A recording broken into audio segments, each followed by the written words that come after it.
말씀은 히브리서 9장 히브리서 9장 19절 말씀에서 22절 말씀을 드렸습니다.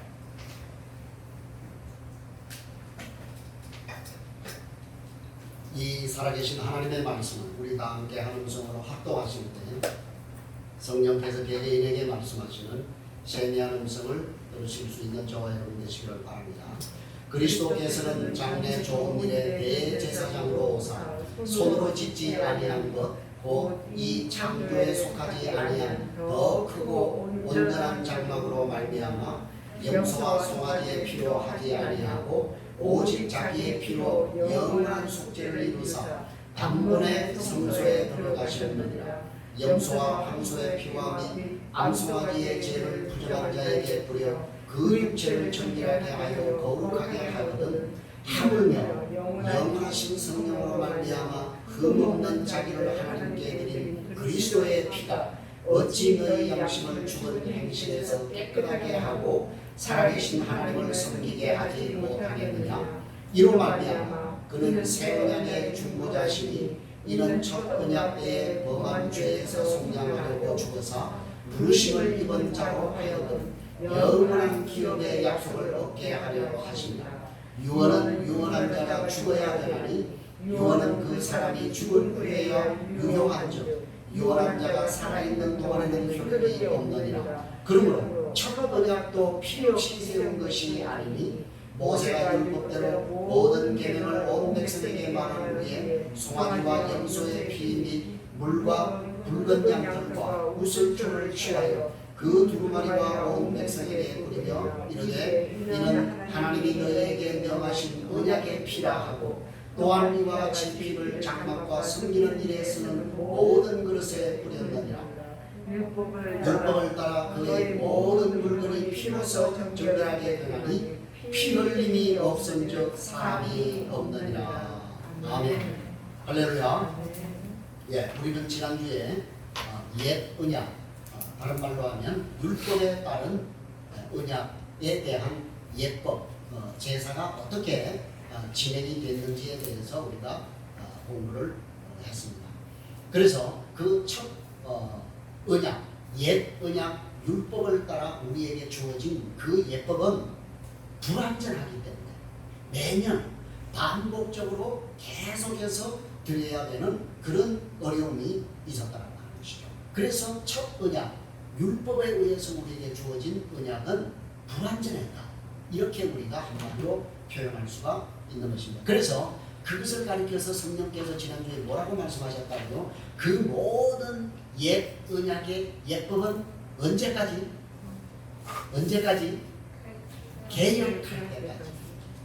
개혁할 때까지 하나님께서 맡겨둔 것이다. 이렇게 말씀을 하지 않았습니까? 그래서 이제 오늘 본문 이제 11절에서 마지막 절 말씀까지의 내용을 보면 이제 그 옛 언약이 아닌 새 언약이신 새 언약에 따른 예법은 어떻게 성취되고 완성이 되었는가를 우리에게 말씀하고 있는 것입니다. 그래서 예수님께서 옛 언약, 구약의 율법과 그 율법을 따라 드려졌던 모든 제사, 제물의 완성이 바로 예수 그리스도라고 하는 것을 우리에게 논증하고 있는 것을 보게 되는 것입니다. 우리가 지난주에 이제 큐티 말씀으로 묵상한 야고보 서신도 사실은 그 중심은 무엇입니까? 지금 야고보 형제가 흩어져 있는 그 디아스포라 12지파들에게 편지를 보낸 궁극적인 이유가 무엇입니까? 그들이 지금 어떤 상황에 있다는 것이죠? 환난의 상황 가운데 있다는 것이죠. 어려움 가운데 있다는 것이죠.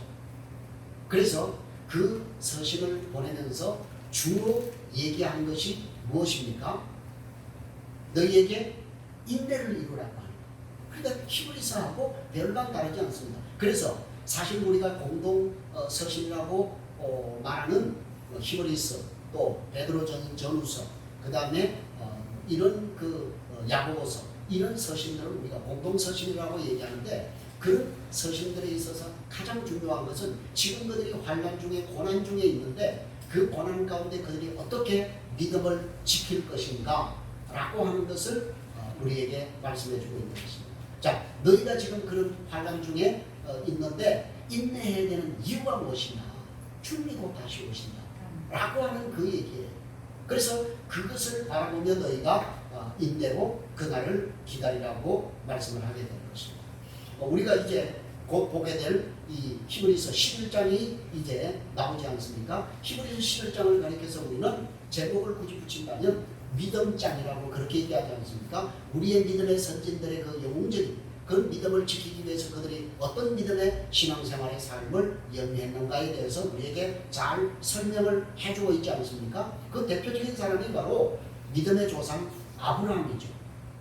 그래서 그 아브라함을 이제 우리에게 소개를 하면서 아브라함이 왜 자기가 나왔던 그 갈대아 우르, 그죠? 본향, 자기의 고향, 사람들은 회귀 본능이 있다고 그러지 않습니까? 그죠? 그래서 많은 사람들이 이제 시골에서 살다가 그리고 거기에는 뭐 그렇게 삶의 기반과 터전이 그렇게 많지 않으니까 도시로 올라왔다가 연세가 들고 나이가 들고 은퇴를 합니다. 어디로 가고 싶어요?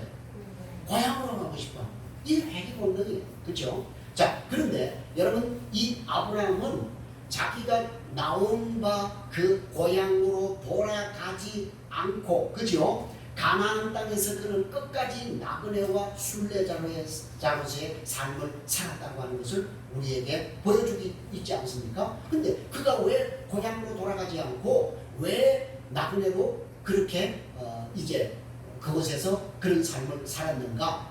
그 이유를 우리에게 어떻게 설명을 합니까? 아브라함은 더 나은 본향을 사모했기 때문에. 그렇죠? 고향이라고 하는 것은 다 있습니다. 그렇지만 그 고향보다도 더 나은 고향, 더 나은 본향. 그래서 히브리서에서 계속해서 우리에게 뭔가를 비교하잖아요. 대비하잖아요. 그죠?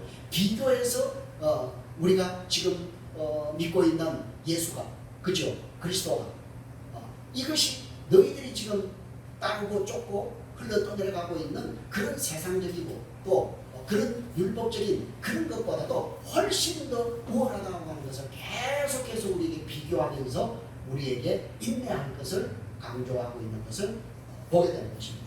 그래서 결국 여러분 아브라함의 이 땅에서의 그의 175년의 인생도 한마디로 얘기하면 인내와의 싸움이었다. 다른 말로 표현하면 기다림의 싸움이었다. 그렇게 우리가 표현할 수가 있는 것입니다. 아브라함이 보세요.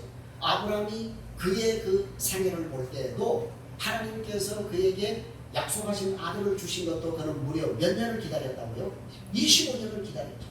25년. 여러분 하루 이틀도 아니고 25년을 인내하고 기다려야겠다. 보통 여러분 이게 아니 뭐 25년 그까이 뭐 기다리지 그렇습니까? 여러분 25년 잘 기다립니까? 25년은 그냥 1년도 우리가 뭐 기다리는 것이 얼마나 힘이 듭니까? 그렇죠? 그런데 아브라함은 무려 25년을 기다려냈어요. 그뿐만 아니라 그는 하나님이 자기에게 약속하신 그 약속이 이루어지는 것을 보기 위해서 평생을 기다렸다고요. 평생. 그런데 그는 하나님이 자기에게 약속하신 그것을 두 눈으로 보았다? 보았어요? 보지 못했어요.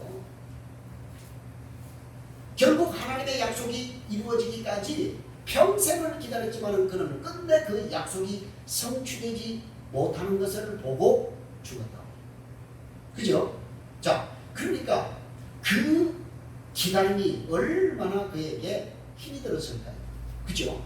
그런데도 그는 잘 기다림을 이겨냈다는 것입니다. 아니 아브라함이 그 기다리는 그 기다림이 마지 못해서 억지로 가는 그런 지루한 기다림이 아니었다. 감사와 찬양과 즐거움. 그래서 그는 항상 나는 여기보다도 더 나은 내가 돌아갈 본향이 있기 때문에 아버지의 나라가 있기 때문에 나는 하루하루를 기쁨과 감사와 찬양으로 살아간다고 그렇게 고백을 했던 것을 보게 되는 것입니다. 여러분 우리의 삶도 별반 다르지 않습니다. 안 그렇습니까 여러분? 여러분 세상 사는 것이 기쁘십니까? 맨날 환희가 넘치십니까? 막 콧노래가 절로 나오십니까? 막 뭐 신나서 죽겠습니까? 그런 거 아니잖아요. 아닙니까 여러분? 아니 막 매일매일 사는 것이 뭐 그냥 너무 좋아 죽을지니까 그런 사람들 여러분 과연 몇 사람이 있을까요? 무엇이 그렇게 좋아 죽을까요? 그렇지 않습니다.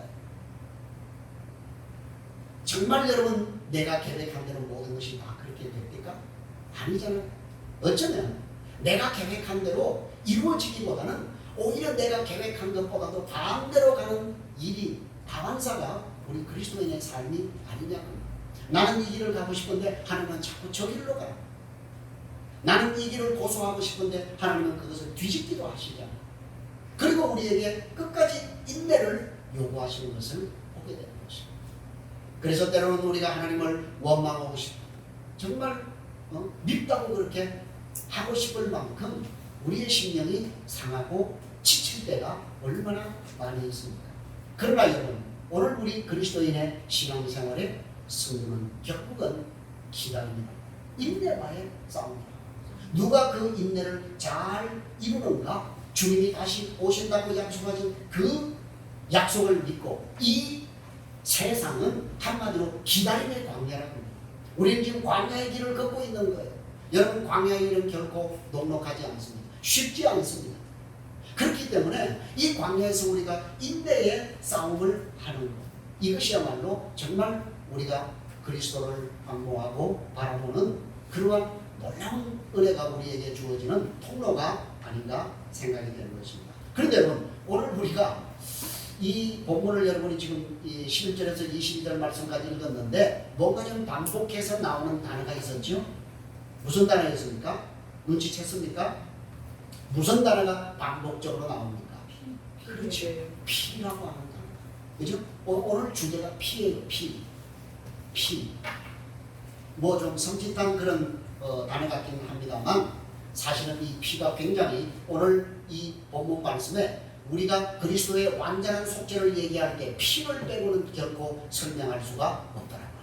그래서 우리 기독교는 보혈의 종교다 이렇게 얘기할 수가 있어요. 피의 종교다. 피를 빼고 우리 기독교를 결코 설명할 수 없다라고 하는 거예요. 그래서 세상에 많은 윤리도덕적인 종교가 있지만 우리 기독교는 피의 종교다. 보혈의 종교다.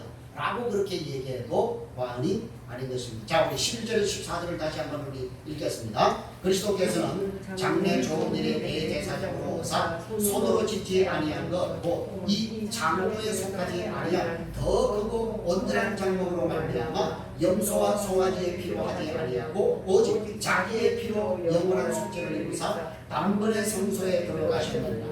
염소와 황소의 피와 및 암송아지의 죄를 부정한 자에게 뿌려 그 육체를 정결하게 하여 거룩하게 하거든 하물며 영원하신 성령으로 말미암아 그 묻는 자들을 하나님께 드린 그리스도의 피가 어찌 너희 양심을 죽은 행실에서 깨끗하게 하고 살아계신 하나님을 섬기게 하지 못하겠느냐. 그래서 여기 계속해서 나오는 게 뭐예요? 무슨 피에 대해서 그냥 염소피, 송아지피, 황소피, 그죠? 이런 피 얘기가 계속해서 나오는 것이죠. 그러니까 구약의 제사에 있어서도 우리가 빼놓을 수 없는 것이 뭡니까? 바로 피예요. 피. 제물을 우리가 얘기할 때 그 제물과 관련된 것이 바로 피라고 하는 사실을 우리에게 보여주고 있는 것입니다. 자, 그러니까 여기 지금 구약 제사에 사용된 제물들을 통해서 속죄의 피를 흘린 동물을 언급하는데 개혁할 때가 오기까지는 이 구약의 제물을 죽여서 피를 흘리는 이 방법이 임시방편이었어요. 그죠? 임시방편이었지만은 이스라엘은 이 임시방편인 방법을 통해서 속죄를 임시적으로나마 이룰 수가 있었더라고요. 예, 그러나 지금 이제 이 히브리서 저자가 우리에게 얘기하는 것은 무엇입니까? 그것은 어디까지나 뭐에 불과했다는 거예요? 모형, 그림자에 불과했다는 거예요. 임시방편에 불과했다라고 하는 거예요. 그래서 그것 가지고는 완전한 제사, 완전한 속죄가 이루어질 수 있다 없다? 없다는 거예요. 그래서 오늘 본문에 예수님께서 염소와 송아지의 피가 아닌 누구의 피로? 자기의 피로. 예수님 자신의 피로, 그죠? 우리를 거룩하게 성결하게. 그래서 이것을 가리켜서 우리는 영단번의 제사다. 단 한 번의 예수 그리스도의 몸의 피의 제사를 통해서 이제 매년 반복해서 드리는 그 제사를 다시 드릴 필요가 없는 새롭고 오배로운 산 길이 되셨다 라고 우리에게 말씀을 하고 있는 것입니다. 그래서 여러분 여기에서 나오는 예수 그리스도께서 십자가에 피 흘리신 보혈의 피는 바로 그 당시의 구약시대에 드려졌던 번제의 어린 양의 피를 상징하고 있는 거예요. 그렇죠?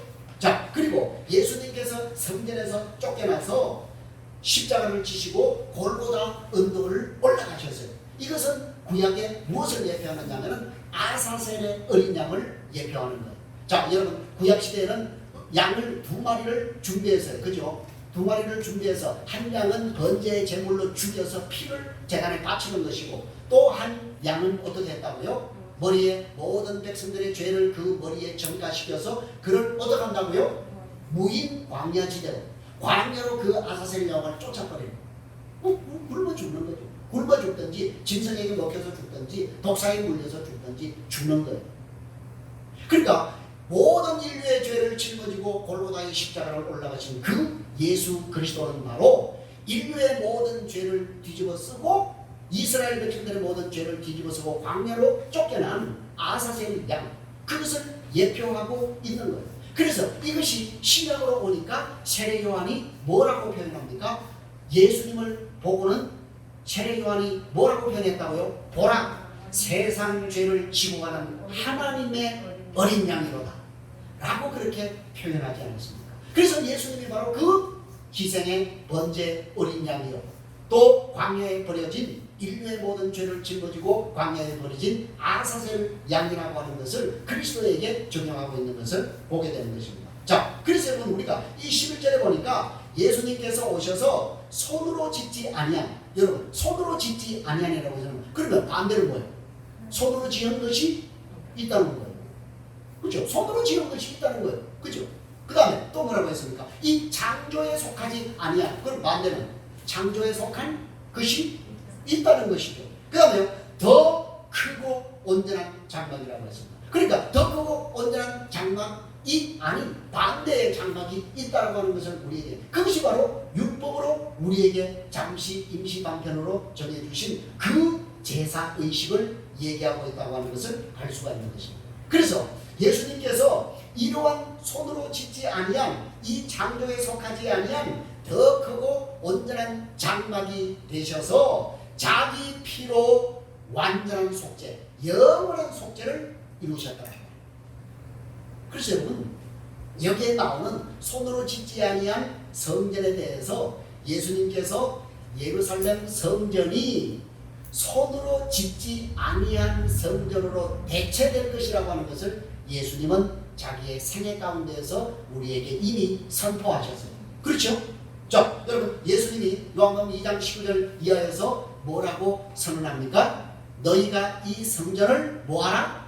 헐러 내가 3일 만에 다시 세울 것이다. 다시 짓겠다. 이렇게 얘기합니다. 그러니까 막 유대인들이 벌떼같이 일어나가지고 이 인간아, 이 성전이 몇 년 동안 지어졌는데 46년 동안 건축을 해서 완성된 것이 이 지금 헤롯 성전인데 네가 3일 만에 이것을 무너뜨리고 다시 세우겠다고? 라고 예수님을 조롱했다는 말이에요. 근데 예수님 뭐라고 말씀합니까? 이 성전은 성전이 아니라고. 그러면서 뭐라고요? 예수님께서 말씀하신 사흘 만에 일으키라고 하는 그 성전은 예수님의 뭘 가리킨다? 자기의 육체를 가리키는 것이다. 예수님의 몸을 가리키는 것이다 라고 그렇게 성경이 분명히 우리에게 말씀하고 있는 것입니다. 그러니까 여러분 여기에서 예수님께서 말씀하신 성전은 건물의 성전을 얘기하는 것이 아니라 예수님 자신을 얘기해요. 예수님이 자신이 육체가 되는, 다른 말로 또 표현하면 이제 그는 건물로서 사람의 손으로 지어진 성전이 아니라 사람이 성전이 되는 때가 온다 라고 하는 사실을 우리에게 보여줍니다. 다른 말로 성령이 우리 안에 오셔서 내주하셔서 우리를 뭘로 만든다? 성령이 거주하는, 하나님이 거주하시는 성전으로 만드는 그 성전의 시대가 우리에게 도래한다. 그러니까 너희가 이 성전을 헐라고 그렇게 예수님이 강력하게 유대인들에게 공격을 하고 있는 것을 보게 되는 것입니다. 자, 그래서 여러분, 예수님만 그렇게 말씀하신 게 아니에요. 스데반 집사도 순교를 당할 때 왜 스데반 집사가 여러분 순교를 당했다고 생각합니까? 성전, 보이는 성전을 뭐 했다고요? 부정했다고 말해요. 그 보이는 성전을 그가 인정했더라면 그는 돌에 맞아 죽지 않을 수도 있었을 것입니다. 그런데 스데반은 사도행전 7장 48절 말씀에서 이렇게 선포합니다. 지극히 높으신 이는 손으로 지은 곳에 계시지 않는다. 이렇게 얘기합니다. 그러니까 여러분, 이게 보세요. 지금 이스라엘 백성들이 헤롯이 유대인들의 마음을 환심을 사기 위해서 46년간에 걸쳐서 지은 이 화려하고 엄청난 이 성전을 뭐라고 했다고요? 그곳에 누가 계시지 않는다? 하나님이 안 계신다라고 얘기하니까 이거야말로 뭐예요? 무슨 모독이에요? 신성 모독이다 그 말이에요. 그래서 결국 돌에 맞아 순교를 하게 돼요. 그런데 여러분, 그게 진짜예요? 가짜예요? 진짜 진리를 스데반이 선포한 것 아닙니까? 여러분, 오늘 이 시대는 어떤 의미에서 진리를 선포하면 위험한 시대가 되어버렸어요. 바른 말을 하면 그 바른 말이 그 사람에게 부메랑이 되어서 고통으로, 아픔으로, 핍박으로 다가오는 그런 시대가 되어버렸어요. 비진리를 얘기하고 비상식을 얘기하고 그래야 어떻게 보면 살아남는 그런 참으로 우픈 그런 시대가 되어버리지 않았나 그렇게 생각합니다. 여러분, 사도 바울도 사도행전 17장 24절 말씀에서 똑같이 얘기합니다.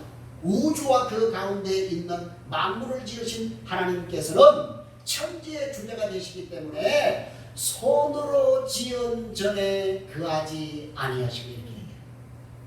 그죠? 바울도 똑같이 얘기합니다. 여러분, 예수님, 스데반, 사도 바울만 그렇게 얘기한 것이 아니라 여러분, 구약 성경에 우리가 그러면 지금 유대인들이 그렇게 성전 하나님이 계신 성전, 그렇죠? 우리가 이미 그 구약의 성전을 우리가 볼 때 이스라엘 백성들은 성전만 있으면, 성막만 있으면 우리는 만사 오케이, 만사 형통 그렇게 생각하지 않았습니까? 그것을 하나님께서 깨뜨리기 위해서 때로는 하나님이 성막조차, 하나님이 임재하시는 성막조차 때로는 어떻게 하게 했다고요?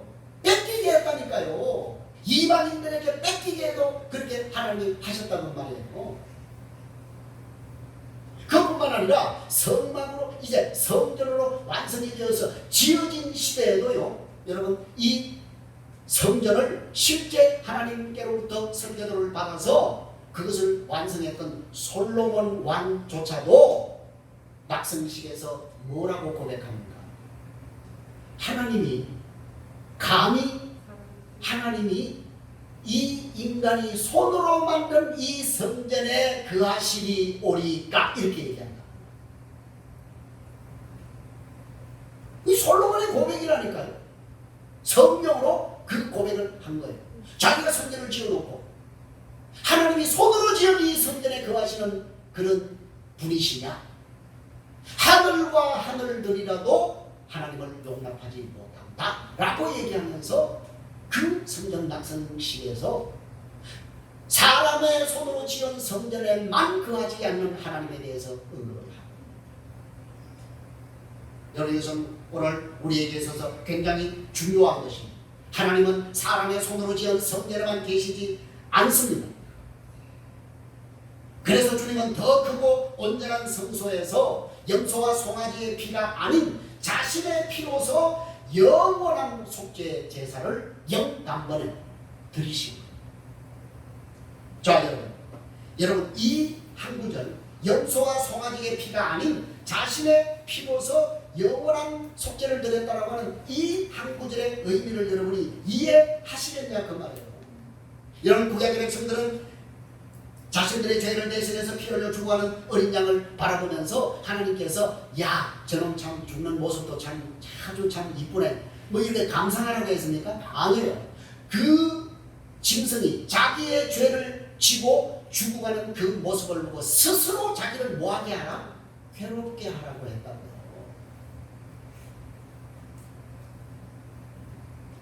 그래서 지금 내 죄 때문에 저렇게 저주를 받아서 죽어가는, 그리고 광야로 쫓겨가는 어린 양을 보면서 마음의 죄에 대해서 아파하는 마음, 회개하는 마음을 가져야 된다고 그렇게 말씀하신 것을 보게 되는 것입니다. 그래서 대속죄에도요, 이스라엘 백성들이 금식을 하고 수염도 깎지 않고 쾌락을 금하면서 그 대속죄를 보냈던 모습을 우리에게 잘 보여주고 있는 것입니다. 그런데 여러분, 이 피는 매년 반복적으로 흘려야 되고 제단에 뿌려져야 된다. 번제 역시 마찬가지. 매번 반복적으로 드려져야 되고, 또 백성들이, 사람들이, 제사장이 죄를 지을 때마다 항상 반복적으로 이 피의 제사를 반복적으로 드려야 되는 하는 그런 불완전함을 우리에게 보여주고 있는 것입니다. 그런데 이러한 불완전한 모든 제사를 종결하는 제사가 바로 예수 그리스도께서 어린 양이 되셔서 죽으시고 피를 흘리신 속죄의 제사라고 합니다. 그래서 지금 히브리서 저자가 그렇게 설명을 하지 않습니까? 그죠? 아까도 설명했던 것처럼 이 구약적인 상황에서 뿌려진 짐승의 피도 효력이 아주 없다? 아니라는 거예요.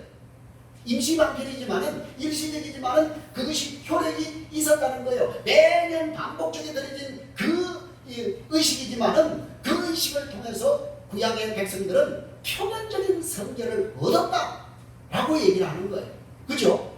죄에서 용서를 받고 자유함을 얻었다고 얘기를 하는 것입니다. 그러나 여러분, 그것은 매년 반복되는 그러한 의식이어야 했기 때문에 그들이 고통에서 완전히 해결되지 않는 것 때문에 그들이 결국은 뭘 대망하게 되는 것입니까? 메시아를 대망하게 되는 것이죠. 새 언약을 대망하게 되는 것입니다. 옛 언약, 첫 언약이 우리를 완전하게 성결하게 하지 못하기 때문에 새 언약을 그들은 기다렸고 메시아를 그들이 대망할 수밖에 없었다라고 합니다.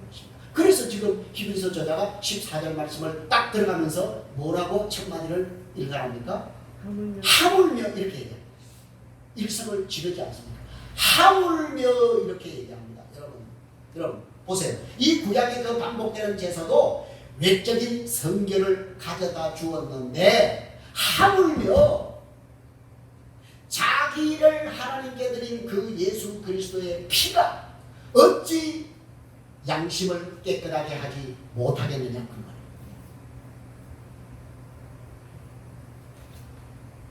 여러분 어떻게 생각하세요? 여기 양심의 문제를 거론하는 것이 참 특이해 보이지 않습니까? 양심의 문제를 지금 그 예수 그리스도의 피가 우리를 죽은 행실에서 깨끗하게 하는 그런 능력이 있다는 거예요. 그래서 우리가 죄에서 자유를 얻게 하면 보혈의 능력, 주의 보혈 능력이 있고, 그렇죠? 주의 피 믿음, 매우 귀중한 피로다 라고 우리가 고백하지 않습니까? 여러분, 그래서 여기 양심이라고 하는 이 말은 우리의 가장 깊은 마음속을 표현하기 위해서 사용된 것이 아닌가, 그렇게 생각이 되는 것입니다. 이렇게 여러분, 예수의 피가 우리를 죽은 행실에서 깨끗하게 해서 하나님의 자녀답게 살도록 하지 못하겠느냐 그러면 그 그리스도의 피가. 그래서 15절 말씀을 보세요. 15절 말씀을 보시면 15절 말씀 다 같이 시작. 이로 말미암아 그는 새 언약의 중보자시니 이는 첫 언약 때 범한 죄에서 속량하려고 죽어서 부르심을 입은 자들로 하여금 영원한 기업의 약속을 얻게 하려 하시니라. 아멘. 예수님이 왜 죽으셨다고요? 예수님이 새 언약의 중보자로서 첫 언약에서 범한 죄에서 속량하려고 우리를 위해서 죽으셨다라고 지금 얘기를 하고 있는 거예요. 그 여기서 여러분 우리가 기억해야 할 단어가 무엇입니까? 속량이라고 하는 거죠. 속량. 속량이 뭐예요? 속량은 여러분, 이게 단어가 어디에서 왔느냐면 옛날 그 시대에 노예 시장에서 이게 유래가 된 거예요. 뭘 속량한다는 거예요? 옛날에는 노예가 되는 것이 뭐 여러 가지 유형이 있습니다만은 전쟁에 치게 되면 다 노예가 되는 거예요. 그죠? 전쟁터로는 전부 노예. 그 다음에 돈이 없어서 돈으로 팔린 사람. 그죠? 너무 가난해서 돈이 없어서 돈으로 팔린 노예들이 있었어요. 전쟁 노예, 돈으로 팔린 노예, 이런 사람들이 노예 시장에 이렇게 무슨 샵처럼 그렇게 버젓하게 거래가 됐단 말이에요. 자, 그런 노예들을 어떻게 해요? 어떤 사람이 그 노예의 값을 지불하고 대가를 지불하고 그 노예를 뭐 하는 거예요? 사오는 거예요. 그걸 속량이라고 얘기합니다. 그러니까 이것은 굉장히 중요한 거예요. 우리의 죄를 위해서 예수님께서 우리의 뭐가 되셔서 속전이 되셔서, 그죠? 그렇죠? 예수님이 우리 대신 대가를 지불하는 속전의 제물이 되셔서 우리를 위하여 죽으심으로 말미암아 우리가 우리의 모든 죄와 저주와 사망 가운데서 우리가 해방된 줄로 믿습니다. 이것이 여러분 오늘 예수 그리스도께서 우리에게 행해 주신 그 놀라운 십자가의 사건을 우리에게 얘기를 하고 있는 것입니다. 그러니까 여러분 우리는 구원을 뭐라고 얘기합니까? 아이고 구원도 정말 그래서 뭐라고 얘기합니까? 값없이 거저 받은 구원 이렇게 얘기하잖아요. 그죠? 여러분 그건 누구 편에서 하는 얘기입니까? 우리 편에서 하는 얘기예요. 여러분은 그냥 땡땡한 분 없이 그렇게 구원을 받았지만 하나님의 편에서는 여러분 그것이 값이 없는 것입니까? 값상 구원입니까? 아니요. 엄청난 대가를 자기의 아들을 죽이기까지 희생하는 엄청난 대가를 지불한 그런 구원을 우리에게 선물하셨다고 하는 것입니다. 그렇기 때문에 하나님께서 우리에게 주신 이 구원의 선물은 결코 값상 구원이 아니라는 사실을 우리가 인정해야 된다는 겁니다. 여러분 구약의 백성들의 죄를 대신해 처참하게 살해된 어린 양처럼 예수님도 저와 여러분을 위해서 처참하게 그 예수님 고난과 그 십자가에 처절한 그러한 이제 몸부림을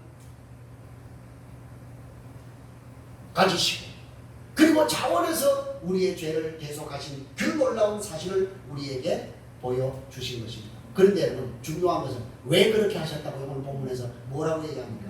왜 15절에서 우리를 왜 그렇게 하셨다고요? 부르심을 입은 사람, 하나님의 택함을 입은 사람, 다른 말로 저와 여러분을 위해서요. 예수님이 그렇게 하셨다라고 하는 거예요. 여기 여러분 하나님의 부르심, 택하심 이것을 가리켜서 우리는 다른 말로 뭐라고 얘기합니까? 콜링이라고 해요. 소명, 하나님의 부르심 이것을 우리는 콜링이라고 얘기하는 거예요. 그러니까 여러분 이 소명은 하나님이 당신의 자녀 삼기 위해서 부르시는 내적 소명이라고 하는 신학적인 용어로 내적 소명, 다른 말로 하면 1차적 소명이다 라고 그렇게 신학적인 용어로 그렇게 얘기를 하는 것입니다. 여러분 우리 그리스도인에게 여러분이 정말 그리스도인이 맞다고 한다면 이 소명이 반드시 있어야 돼요. 소명이 없는 사람은 그리스도인이 아니에요. 하나님의 부르심이 없는 사람, 하나님의 택하심이 없는 사람은 그리스도인이 아니라니까요. 여러분이 이 소명, 하나님의 내적인 소명, 1차적인 소명이 있어야 우리는 거듭나게 되고 그렇죠? 그 다음에 이 소명이 있어야 여러분이 하나님의 자녀가 되는 권세를 누리게 돼요. 그래서 여러분이 오늘 접근해야 될 것은 내가 하나님의 부르심이 있는가? 나는 하나님의 소명을 받은 것인가? 그래서 여러분 이 하나님의 부르심, 하나님의 택하심, 이 소명이 있는 사람은 하나님의 전적인 은혜 중에 은혜라고 합니다. 이것은 여러분 우리의 공로로 하나님께서 우리를 택하시고 부르신 것이 소명을 주는 것이 아니라는 거예요. 이건 전적인 하나님의 은혜. 토기장이신 하나님께서 자기가 원하는 사람, 그래서 예수님이 제자를 부르실 때도 어떻게 제자를 택하셨다고요? 능력 보고 자격 보고 뽑았다고요? 아니요. 자기가 원하는 사람을 부르시니 택하시니 이게 소명이에요. 소명. 하나님이. 그러니까 여러분 우리가 생각할 때 저 사람은 그냥 윤리 도덕적으로 완전하고 그냥 저 사람은 똑똑하고 저 사람은 그냥 착하고 그래서 하나님이 그 사람을 선택했다. 정말의 말씀 아니에요. 그렇지 않습니다. 우리의 선하고 착한 나쁨 그 유무를 떠나서 하나님은 일방적으로 그 사람을 선택하신다. 이게 하나님의 부르심. 그래서 우리는 그 하나님의 소명을 가리켜서 은혜 중에 은혜라고 얘기하는 거예요. 그래서 고백하잖아요. 나 같은 죄인 살리시 주원의 놀라움. 그렇죠? 정말 여러분 그렇게 생각합니다. 바울이 립서비스를 한 것 같아요. 죄인 중에 괴수 같은 나를 만삭 깨지 못하여 난 나를 하나님이 구원하셨다. 이게 뭐 립서비스 같아요. 아니요, 은혜라고 얘기하지 않습니다. 그래서 나의 나 된 것은 하나님의 은혜다. 그렇게 고백을 하는 것입니다. 사랑하는 성도 여러분, 오늘 저는 여기 앉은 여러분 가운데 그 어떤 누구도 여러분이 소명을 받지 않았다고 한다면 여러분 이 자리에 나와 앉아있지 않았을 것입니다.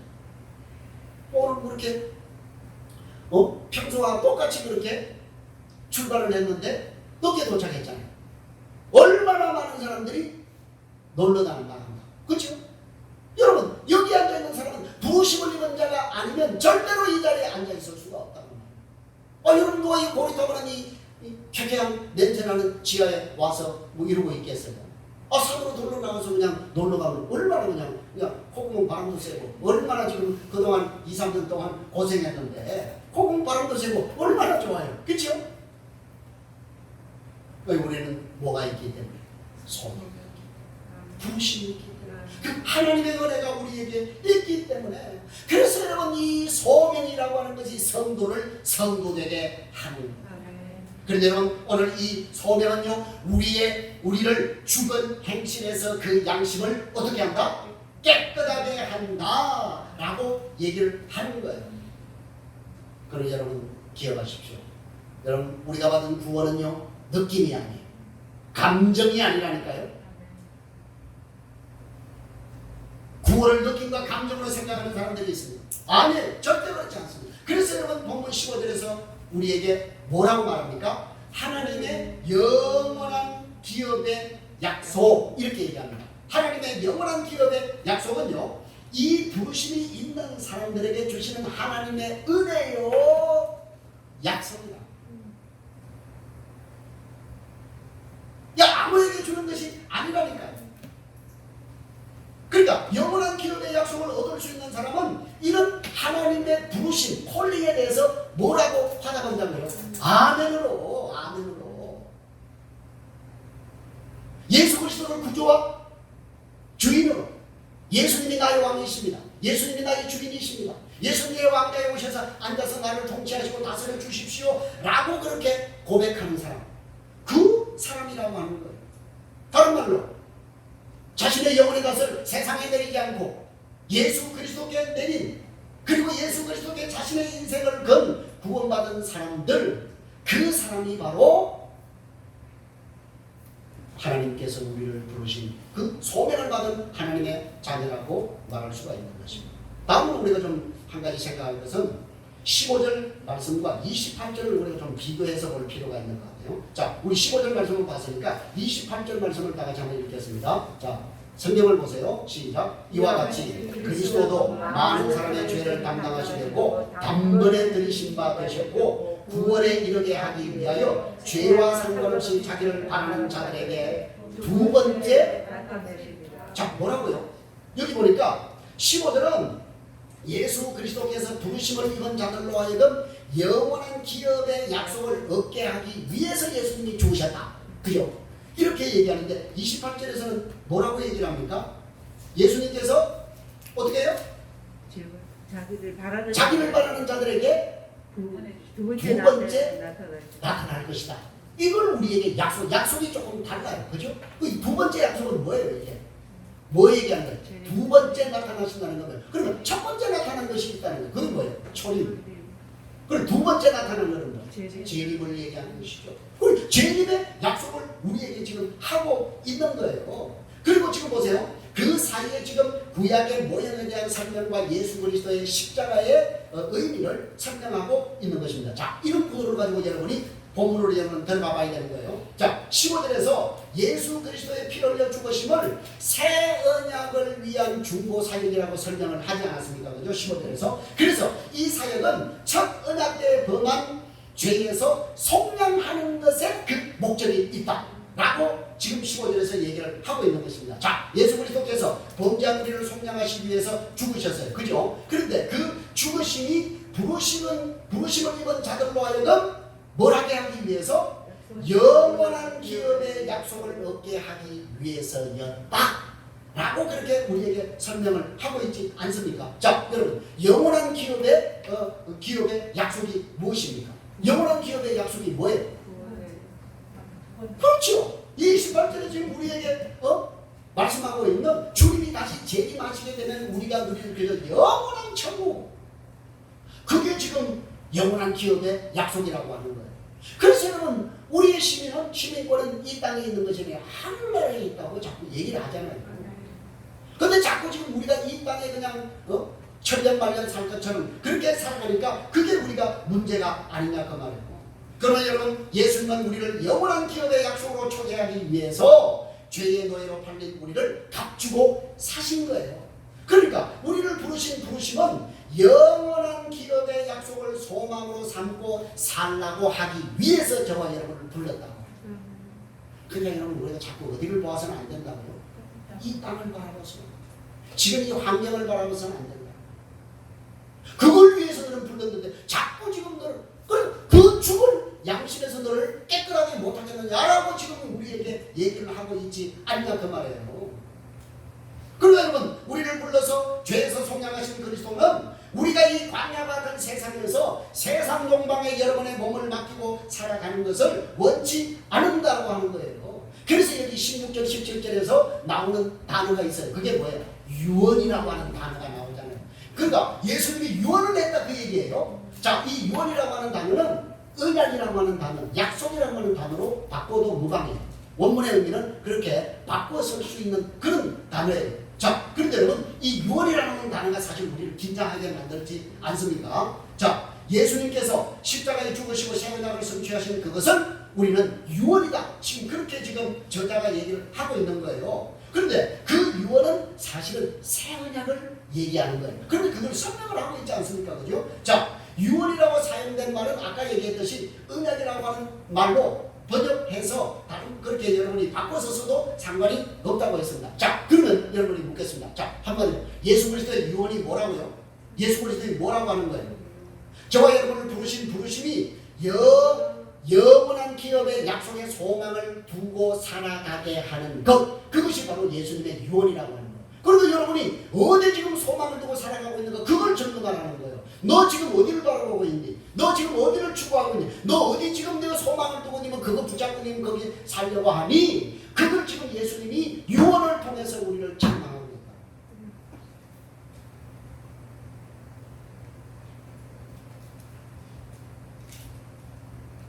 그러니까 여러분, 이런 거예요.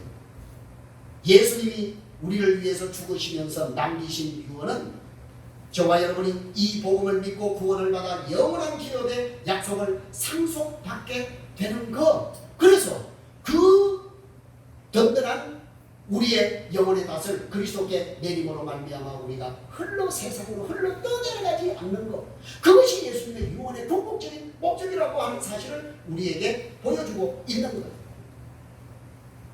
사랑하는 성도 여러분, 여기 18절에서 22절 말씀의 내용은 그리스도가 죽으심으로 새 언약, 다시 말해서 유언이 효력이 발생이 된 것처럼 옛 언약도 필요 없이 된 것이 아니다 라고 18절에서 우리에게 분명히 얘기를 하고 있지 않습니까? 그죠? 자, 보세요.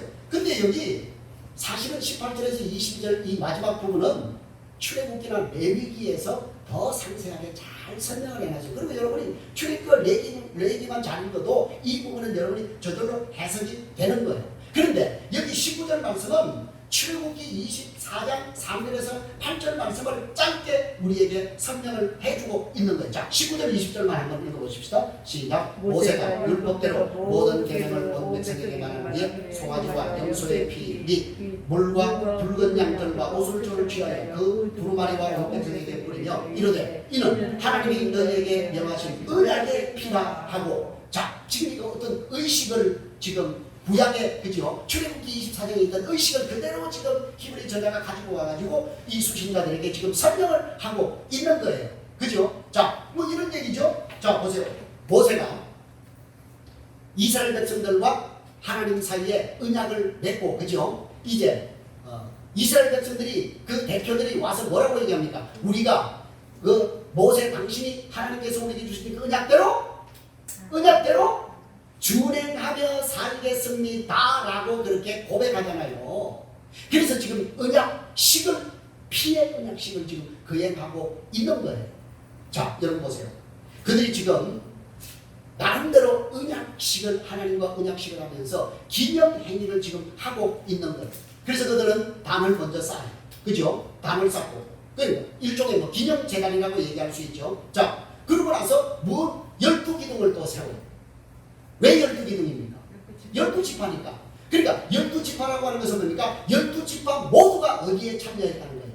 언약식에 참여했다는 사실을 우리에게 보여주는 것이죠. 자, 그러니까 한마디로 이스라엘 백성 12지파 전체가 다 하나님과 나 사이에 맺은 이 언약에 대해서 신실하게 내가 뭐 하겠다? 지키겠다. 준행하겠습니다. 라고 하는 지금 언약식이라고 하는 거예요. 자, 그러니까 여러분 모두가 약속을 지키겠다라고 하는 것은 보세요. 공동체적인 책임을 지겠다는 거예요. 그죠? 그 여러분 오늘 우리 교회 안에서 여러분 가정 안에서 신앙 안에서 누가 한 사람 잘못하면 그 사람만 찍어서 그냥 막 너 같은 것이 있어서 우리 가문을 이렇게 하는 그건 뭐예요? 무슨 책임이라는 거예요? 공동체적인 책임. 지방선거가 끝나니까 대선이 끝나니까 뭐예요? 책임전가. 누구 때문에. 예, 물론 그런 부분도 있습니다만 그것은 모두 누구의 책임이라고요? 공동체 전체. 민주당이면 민주당, 이거 국민의힘이면 국민의힘. 공동체의 책임이라. 우리는 그런 의식을 가질 수 있어야 된다는 겁니다. 그래서 히브리서 저자는 우리에게 히브리서 10장 24절 25절에서 우리에게 뭐라고 말하냐면 서로 돌아보아 사랑과 선행을 격려하며 그날이 가까움을 볼수록 더욱 우리는 격려하고 또 이렇게 선행을 이루는 이러한 이 공동체적인 삶을 우리에게 계속해서 강조를 하고 있는 것입니다. 그러니까 결국 그들은 공동체가 한마음이 되어서 하나님의 율법을 진심으로 준행하겠다고 그렇게 서약을 하는 거예요. 그리고 돌기둥을 세우고 난 다음에 이제 하나님 앞에 번제와 화목제물을 드리는 거예요. 그죠? 그리고 그 화목제물을 나누고 난 다음에 모세가 나머지 피를 취해서 누구에게 뿌립니까? 백성들에게 뿌리는 것이죠. 자, 이 백성들에게 뿌리는 것은 여러분 60만원이 언제다 뿌려요? 그 누구에게 뿌린다는 거예요? 그렇죠. 대표들에게. 그죠? 대표들에게 그것을 뿌리는 거예요. 그죠? 자, 근데 보세요. 이 피의 언약은 당시 여러 문화권에서 다양한 방법으로 행해졌어요. 어떤 문화권에서는 재물을 죽여서 그 피를 서로 나눠 마시는 거예요. 너하고 나하고 같이 나눠 마시는 거예요. 그러니까 너하고 나하고는 뭐가 돼? 같다. 하나가 됐다. 그죠? 그죠? 그러니까 그 얘기는 뭐예요? 그러나 이스라엘은 그 피를 나눠 마셨다 안 마셨다? 안 돼요. 그건 하나님이 생명의 피는 먹으라 먹지 마라. 먹어서는 안 돼요. 그래서 마시는 것 대신 어떻게 했다고요? 대신 뿌리는 것으로 바르는 것으로 뿌리고 바르는 것으로 대체했다고 말해요. 그런데 여러분 여기 아주 중요한 사실은 여기 계약이라고 하는 이 단어 이 속에 여러분 담긴 의미를 알 수 있습니다. 그 계약이라고 하는 단어 속에 담겨있는 것이 뭐냐면 계약 당사자를 묶는다라고 하는 그런 의미가 그 속에 담겨있다. 언약식을 했죠. 언약식을 하면 누구와 누구가 묶이는 거예요. 이스라엘과 하나님 사이 언약을 맺었어요. 피로 언약을 맺었어요. 그건 한마디로 무슨 뜻이라고요? 하나님과 이스라엘이 어떻게 됐다는 거예요? 하나로 묶였다. 할렐루야. 여러분 여기에 놀라운 그리스도와 우리와의 피의 연합이 있는 거예요. 우리가 아까 드렸던 찬송 220장 가사의 3절의 내용이 무엇입니까?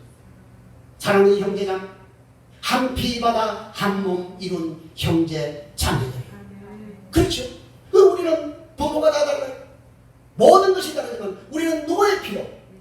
예수 그리스도의 피로 한 피 받아 한 몸 이룬 형제 자매가 되었다라고 우리에게 말씀하고 있는 것입니다. 그러니까 우리 넓은 공동체는 예수 그리스도의 피로 묶인 하나가 된 영적인 공동체가 되었다는 사실을 우리에게 보여주고 있는 것입니다. 여러분 이렇게 이스라엘 백성들은 진심으로 하나님 앞에 우리가 준행하겠다고 하면서 하나님의 축복을 자신들의 것으로 동의를 했습니다. 그래서 하나님과 언약 관계로 들어서게 되는 거예요.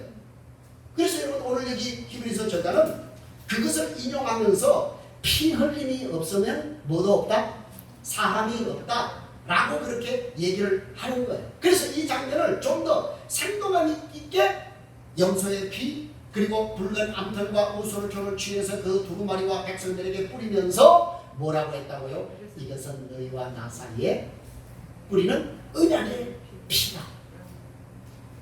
예수님이 마지막 6월절 만찬을 하시면서 떡을 떼시고 피를 포도주를 나누시면서 예수님이 뭐라고 말씀하셨다고요? 이것은 너희를 위하여 드리는 나의 몸이고 나의 피다. 그래서 예수님의 몸과 예수님의 피가 우리와 뭐가 됐다는 거예요? 섞여가는 거예요. 하나가 됐다는 거예요. 연합됐다는 거예요. 할렐루야. 사랑하는 성도 여러분, 오늘 우리는 이 히브리서 9장 11절에서 22절 말씀의 내용을 통해서 새 언약에 따른 이 예법을 우리에게 말씀하시는데 여러분이 딱 두 가지만 여러분이 기억하시면 돼요. 먼저는 뭐예요? 예수님이 왜 우리를 위해서 십자가에 죽으셨다고요? 단번에 영단번의 제사를 통해서 우리를 속량하셨다고요? 우리를 저 천국의 영원한 기업의 약속을 얻게 하기 위해서. 그 다음에 두 번째는 우리를 그 예수 그리스도의 보혈의 피로 말미암아 우리의 죽은 행실을 어떻게 해요? 깨끗하게 하기 위해서. 여러분 예수의 피가 우리를 죽은 양심의 그러한 삶 가운데에서 정말 깨끗한 삶으로 얼마든지 우리의 삶을 뭐 한다는 거예요?